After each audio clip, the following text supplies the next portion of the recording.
O tan agardado desdobramento de Beiramar no Grove é por fin unha realidade. Unha vez superados os retrasos que sufriron os traballos, a remodelación da avenida converte agora nunha especie de semicircunvalación ao núcleo urbano meco. A actuación inclúe tamén a mellora xeral do espazo para os peóns. Permite desdoblar os carriles, que permite facer unha acera de 4 metros, en algún tramo de 4 metros e medio, cando antes había tramos de 80 centímetros de ancho, onde a xente non podía camiñar. Tiña que baixar cos carrillos pola estrada para poder circular.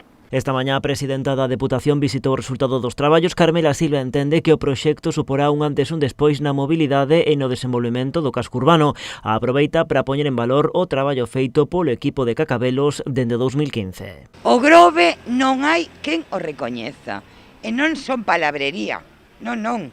Simplemente hai que vir, hai que observar e hai que comparar. E está claro, non hai nada máis que decir, verdad?